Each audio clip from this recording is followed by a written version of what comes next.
जय हिंद दोस्तों, स्वागत है आप लोग का ग्लिफिल स्टडी में। आज हम लोग एक और इम्पॉर्टेंट लेटर प्रैक्टिस करेंगे और ये भी एक फॉर्मल लेटर यानी कि औपचारिक पत्र होगा।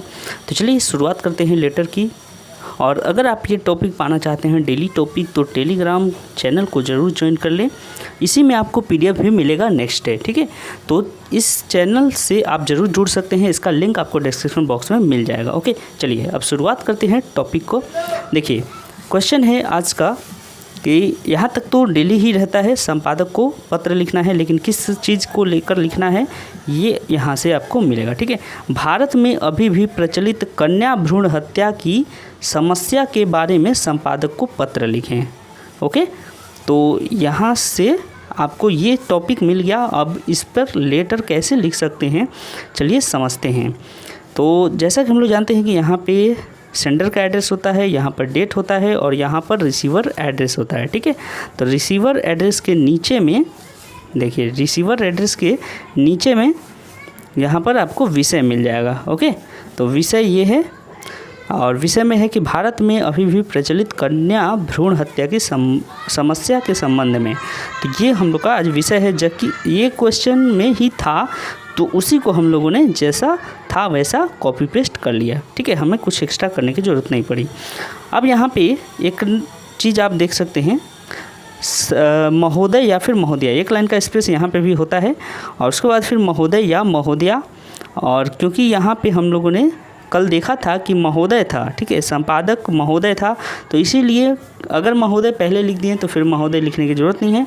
लेकिन अगर संपादक जी लिखे हैं तो फिर महोदय या महोदया लिख सकते हैं। ओके, इसके बाद हम लोग इंट्रोडक्शन पार्ट में क्या लिख सकते हैं। देखिए, इंट्रोडक्शन पार्ट में हम लोग को बताना पड़ेगा कि कन्या भ्रूण हत्या क्या है और कैसे हो रहा है, तो उससे जुड़ी हुई बातें हम लोग यहाँ पे लिखेंगे। देखिए, सबसे पहले हम लोग क्या लिखा, मैं राजेश आपके सम्मानित समाचार पत्र के माध्यम से जन्म से पहले माँ के गर्भ में कन्या भ्रूण हत्या की समस्या पर प्रकाश डालना चाहता हूँ। यहाँ पर अगर आप चाहें तो अगर ज़्यादा समस्या है तो आप यहाँ पे लिख सकते हैं कि सरकार का, ठीक है, सरकार एवं समाज का ध्यान आकर्षित करना चाहता हूँ, ऐसा भी लिख सकते हैं। तो प्रकाश डालना यहाँ पे लिखा गया है, ये भी गलत नहीं है। यह समाज के लिए अभिशाप है, ठीक है। तो ये जो ये एक कुरीति है, यानी कि ये एक भ्रम है कि कन्याओं को भ्रूण हत्या कर दो और उससे क्या होगा कि हम लोग का बेटियों से छुटकारा मिल जाएगा। तो ये एक बहुत ही गंदा सिस्टम है हमारे समाज का, इसीलिए उसको अभिशाप कहा गया है। अब इसको हम लोग आगे और कैसे लिख सकते हैं, तो मेन बॉडी पार्ट में अब इसमें हम लोग को और भी इसके नुकसान बताने हैं, क्योंकि इससे फ़ायदा तो है नहीं, इसके नुकसान है, तो सब कुछ हम लोग को डिटेल में बताना पड़ेगा मेन बॉडी पार्ट में। चलिए कैसे लिख सकते हैं। देखिए, आज़ादी के बाद हमारे देश ने बहुत विकास किया है, लेकिन यह जानकर अभी भी बहुत दुख होता है कि हम अपनी होने वाली बेटियों को गर्भ में ही मार रहे हैं, ठीक है। तो कई लोग हैं जो कि गर्भ में ही बेटियों को मार देते हैं। तो ये वास्तव में चिंता और दुख का विषय है। हमारे देश में आज भी पुरुष प्रधान समाज कन्या भ्रूण हत्या के पक्ष में है। तो आपको भी पता है कि जो हमारा समाज है वो कहता है कि अगर बच्चा जो है वो एक मेल है यानी पुरुष है तो काफ़ी अच्छी बात है, काफ़ी मिठाइयाँ और धूमधाम से उसका जन्मदिवस मनाया जाता है। वही दूसरी तरफ लड़कियों के साथ भेदभाव किया जाता है। तो ये क्या कह सकते हैं, इसको पुरुष प्रधान समाज, यानी कि पुरुषों की ही यहाँ पे प्रधानता है। उसके बाद देखिए, यह भारत में एक प्रमुख सामाजिक समस्या है और इसका किसी न किसी तरह से सांस्कृतिक संबंध है। तो ये सांस्कृतिक रूप से भी हमसे जुड़ा हुआ है, हम लोगों से। आगे देखिए, शादी में दहेज के डर से ज़्यादातर लोग बेटी नहीं चाहते। सबसे बड़ा डर क्या है कि अगर हमारे घर बेटी हो जाती है तो शादी के लिए उसका दहेज का व्यवस्था करना पड़ेगा। यही डर लोगों के मन में बैठा हुआ है, जिसके कारण वो क्या कर रहे हैं, बेटी पैदा करना नहीं चाहते हैं, ठीक है। आगे देखिए, भारत में कन्या भ्रूण हत्या का एक प्रमुख कारण लड़कियों की शादी की मुश्किलें हैं। शादी की मुश्किलें यानी कि रंग का भेदभाव। आपको पता है कि ज़्यादातर लोग गोरे लड़कियों से ही शादी करना चाहते हैं, तो एक गोरा और काले का भी अंतर आ जाता है शादी के समय। दूसरा आता है अमीरी गरीबी का भेदभाव, ठीक है, चाहे आपका चरित्र कितना अच्छा हो, चाहे आपके विचार कितने अच्छे हों, लोग उसको ना देखकर आपकी सुंदरता देखेंगे। दूसरा बात, फिर आपका पैसा देखेंगे, ठीक है, कि आप कितने वैभवशाली घर से हैं, आपका कितना खानदान जो है वैभवशाली है, पैसे वाला है। तो ये सारी जो अड़चनें हैं वो शादी के समय आती हैं, इसीलिए लोग जो है लड़कियों को पैदा करना नहीं चाहते हैं, ठीक है, ये सारी मुश्किलें हैं। उसके बाद आगे क्या लिख सकते हैं कि लड़कियों को माता पिता पर आर्थिक बोझ माना जाता है। आर्थिक बोझ यानी कि पैसे का बोझ, ठीक है, यानी कि सबसे बड़ा पैसा तो उनका खर्च होता है जब शादी होती है दहेज के रूप में। उसके बाद आगे देखिए समझ में आ जाएगा, माता पिता का मानना है कि एक लड़की पर खर्च किया गया पैसा धन की बर्बादी होगी, क्योंकि वह दूसरे परिवार की भावी बहू बनेगी।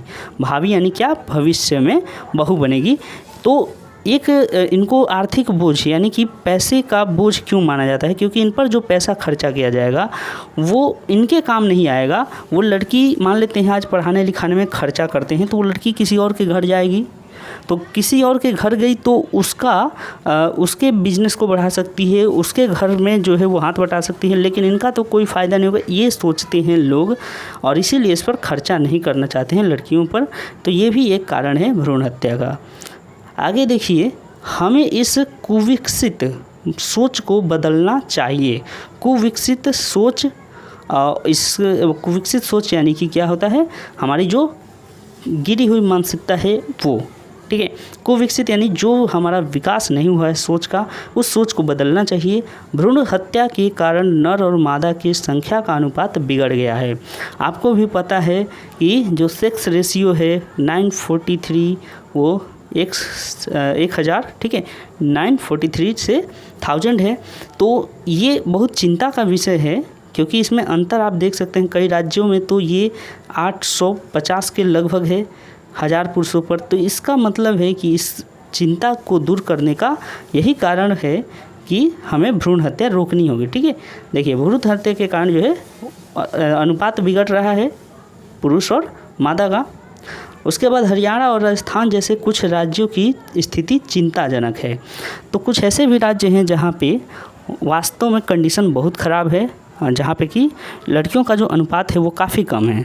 कई तो ऐसे खबर आते हैं, अब ये सच कितने हैं इसका तो हम लोग को नहीं पता, लेकिन कई सारे ऐसे खबर आते हैं कि लड़कों के लिए लड़कियाँ दूसरे राज्य से लानी पड़ रही हैं, ठीक है, यानी कि पैसे देकर लड़कियों को लाया जा रहा है। एक तरह से समझिए कि लड़कियों को दहेज दिया जा रहा है। तो ऐसी स्थिति आ जाएगी भविष्य में अगर हम लोग अभी से नहीं संभले तो, ठीक है। अब देखिए कंक्लूजन क्या लिख सकते हैं, कन्या भ्रूण हत्या के खिलाफ सख्त कानून के बावजूद यह अभी भी भारत में प्रचलित है।